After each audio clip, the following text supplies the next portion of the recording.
اللہ کے حضور دعا کرو، التجا کرو اور اللہ سے مدد مانگو. وہ بلاؤں کے رخ کو موڑ دے گا، وہ مصیبتوں کے رخ کو پلٹ دے گا تمہاری جانب. لیکن جب تم یہ مزاج نہیں رکھو گے تو مصیبتوں پر مصیبتیں آتی رہیں گی. حضرت موسیٰ علیہ السلام کے پیٹ میں درد کا احساس ہوتا ہے تو کوہ طور پہ چلے گئے. کیسے جلیل القدر نبی تھے، اللہ سے ڈائریکٹ رابطے تھے، اور جا کے کہا مالک میرے پیٹ میں درد ہو رہا ہے. اللہ اکبر. گھر کے نجی معاملے بھی رب سے ڈسکس کرتے تھے، اور کوئی جو ہے وہ ایسی چیز ہوتی وہ بھی رب سے ہی عرض کرتے تھے.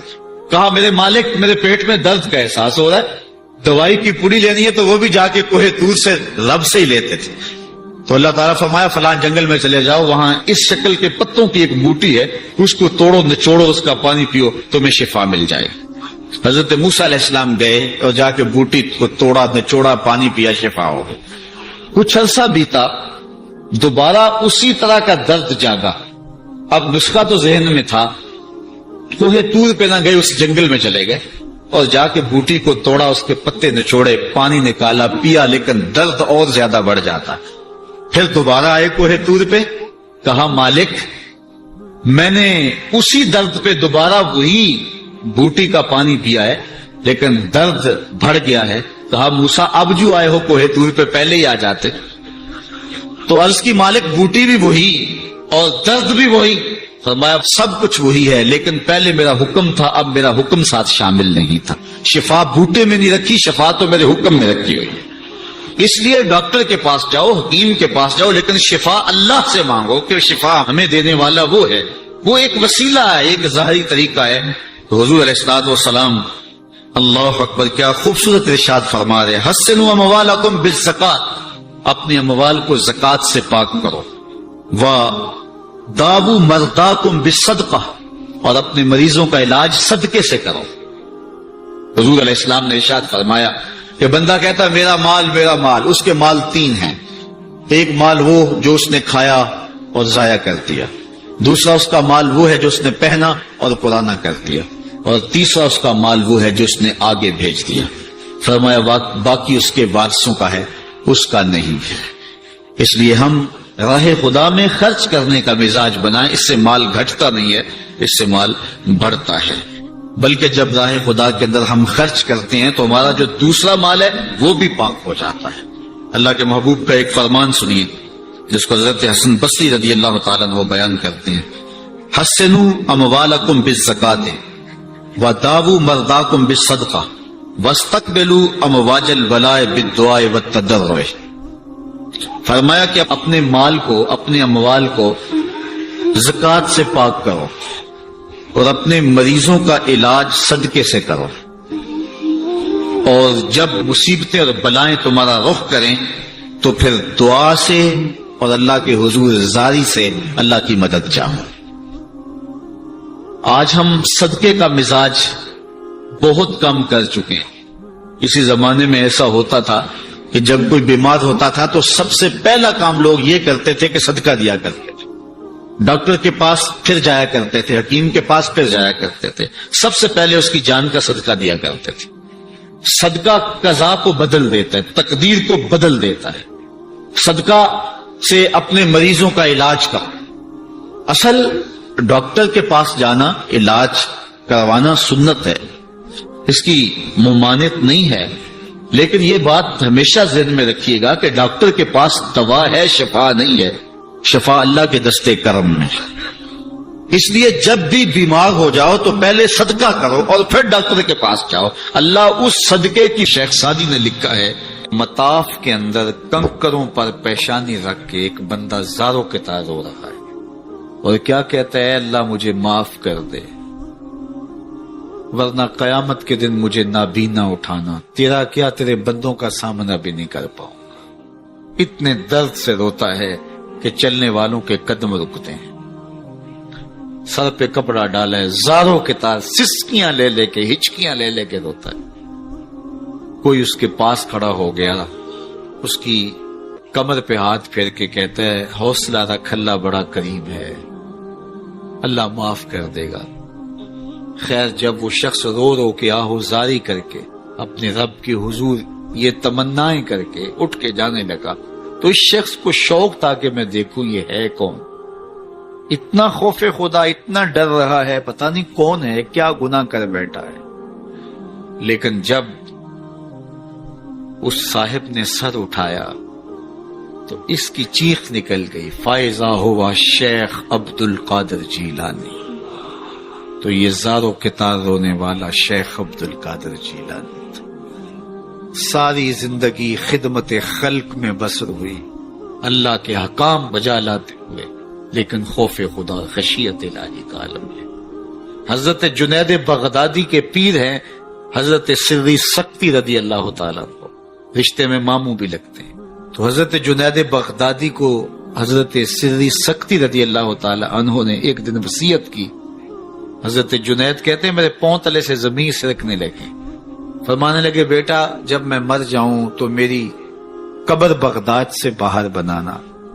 میں نے پوچھا حضرت کیوں؟ لوگ تو بغداد میں دفن ہونے کو ترستے ہیں. کہا میری بدعمالیوں کی وجہ سے بغداد کی مٹی میری لاش قبول کرنے سے انکار نہ کرتے. الذین یبیتون لربہم سجدا وقیاما، یہ وہ لوگ ہیں جو اپنی راتیں سجدے میں اور قیام میں بسر کرتے ہیں. ہم تو 4 نمازیں تسلسل سے پڑھ لیں تو بے نمازیوں کو حقیر سمجھنے لگ جائیں. لیکن یہ کیا ہے، زندگی ذکر و فکر میں گزرتی ہے، سجدہ و قیام میں راتیں بسر ہوتی ہیں. لیکن عرض کیا کرتے ہیں، مالک ہم سے جہنم کا عذاب پھیر دے. آؤ میں اور آپ اپنے گریبان میں جھانکیں، اپنے من میں اتریں. اللہ نے ہمیں کتنی نعمتیں عطا کی ہیں، کیا کچھ نہیں عطا کیا. ہماری راتیں کیا قیام اور سجدوں میں بسر ہوتی ہیں. ہماری 5 نمازیں بھی پوری ہیں. اگر ہماری 5 نمازیں بھی پوری نہیں اور سجدہ و قیام بھی ہمیں نصیب نہیں ہے تو پھر افسوس ہے ہمارے جینے. جب کسی سے پیار پیدا ہوتا ہے تو پھر یہ آرزو مچلتی ہے کہ میں اس کے ہونٹوں سے سنوں کہ میں تم سے پیار کرتا ہوں.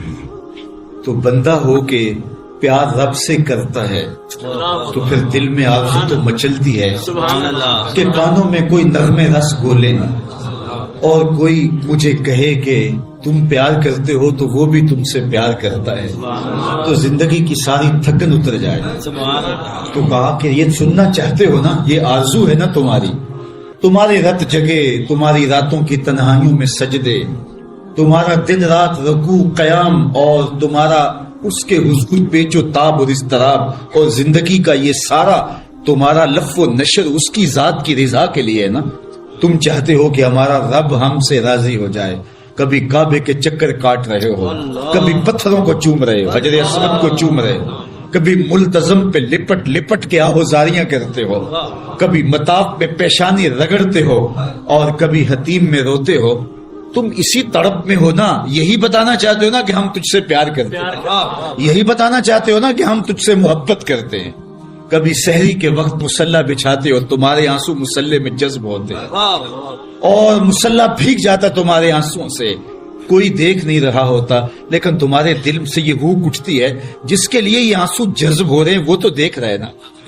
تمہیں یقین ہوتا ہے لیکن محبت میں عجب تکرار کی خو ہے.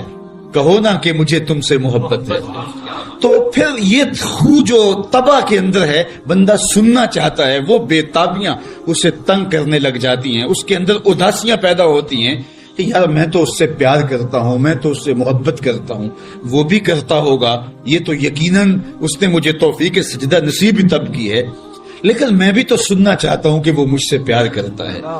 میرے سجدوں کا مل ڈالا اس نے.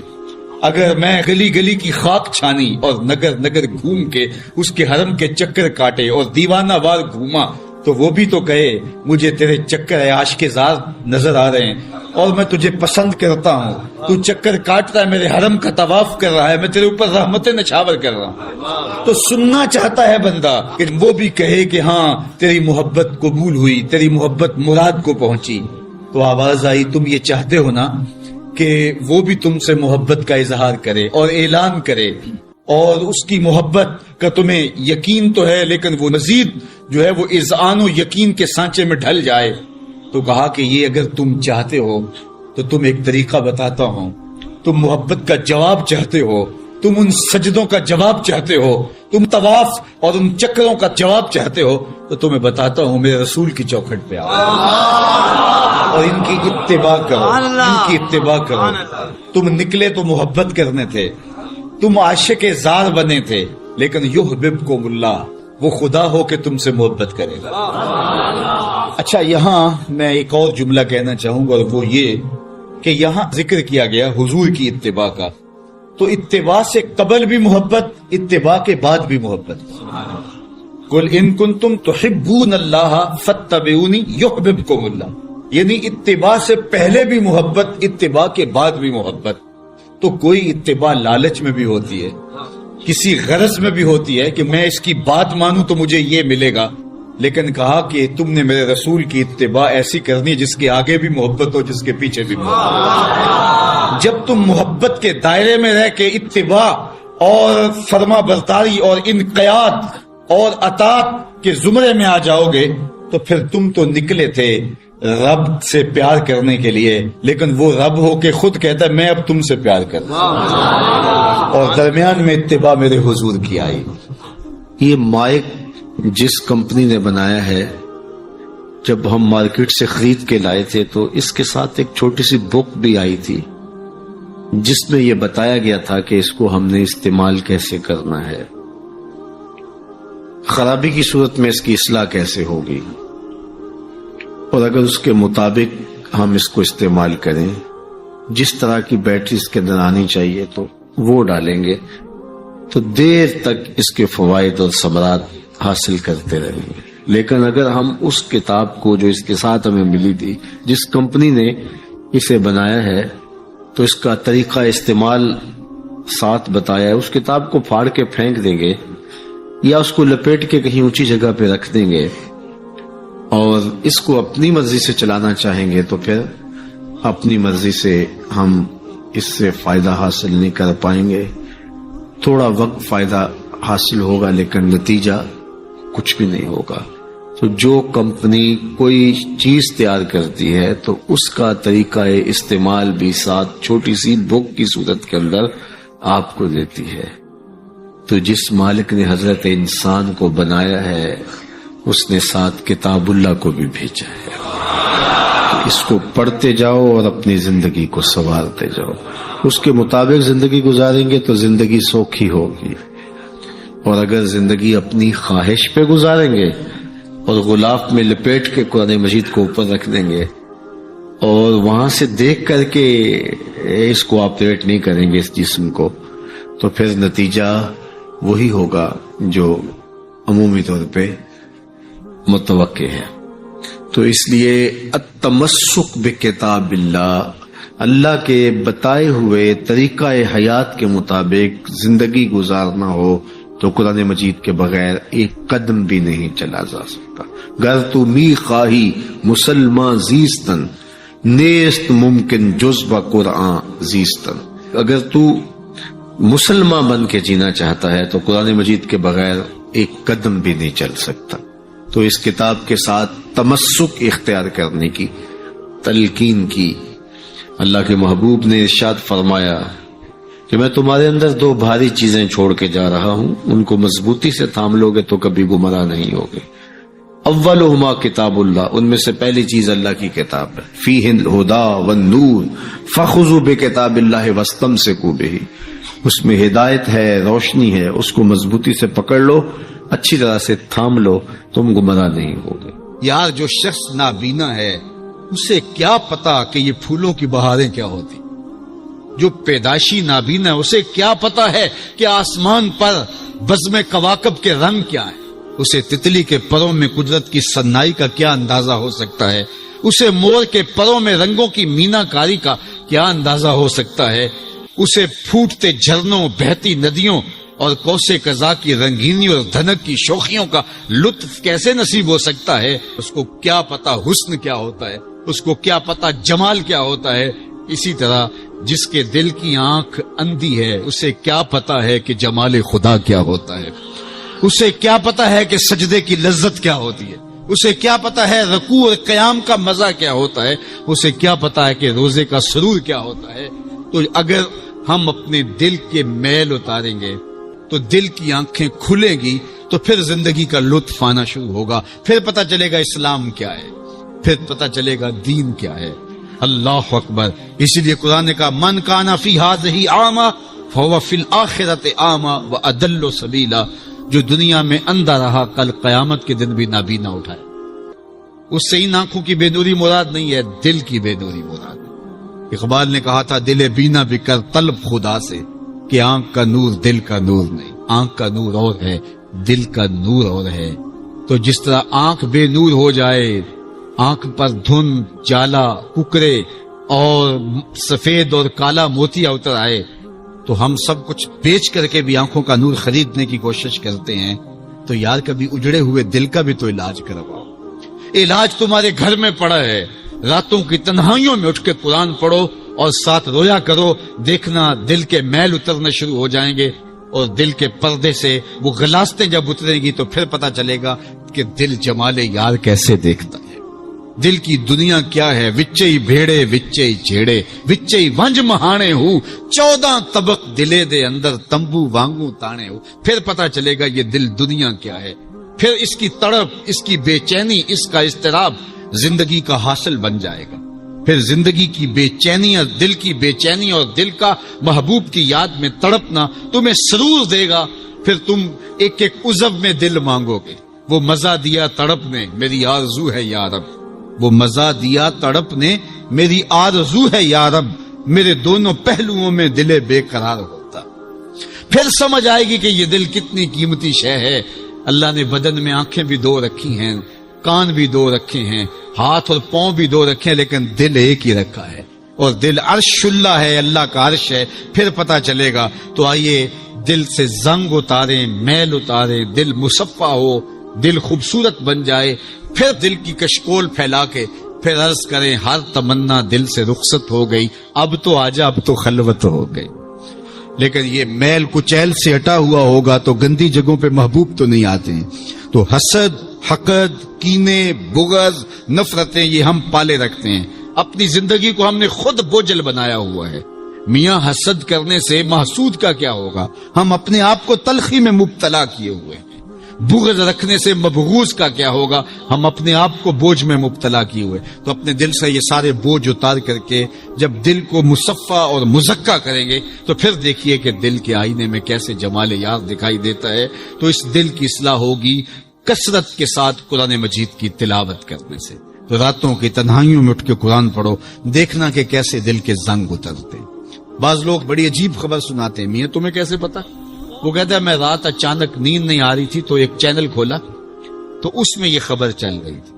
تو میں نے کہا تجھے نیند نہیں آ رہی تھی، تو نے چینل کھولا، کاش تو قرآن کھول کے بیٹھ جاتا، تجھے وہ دکھائی دیتا کہ تیرا اندر تیرا باہر روشن ہو جاتا۔ تو راتوں کی تنہائیوں میں اٹھ کے قرآن مجید پڑھنے کا مزاج پیدا کریں، اپنی صبح کا آغاز قرآن مجید کی تلاوت سے کریں، اپنے دن کو سمیٹیں، سونے کی تیاری کریں، سورہ ملک سے اپنے معاملات کو سمیٹیں۔ یہ چند دن کر کے دیکھ لیں۔ اور اگر آپ کو معاشی مسائل ہیں، مشکلات ہیں، تو سورہ واقعہ اس کے لیے اکثیر ہے۔ صرف 3 رکوع ہیں، اتنی اکثیر کہ جس کی زندگی میں سورہ واقعہ آ گئی وہ مشکلات میں مبتلا نہیں ہوتا، اللہ اس کے لیے رزق کے دروازے کھول دے۔ مدینے کی گلی سے میرے حضور کا گزر ہوا، ایک ایسا مکان بن رہا تھا جس طرز کے مکان کو حضور پسند نہیں کرتے۔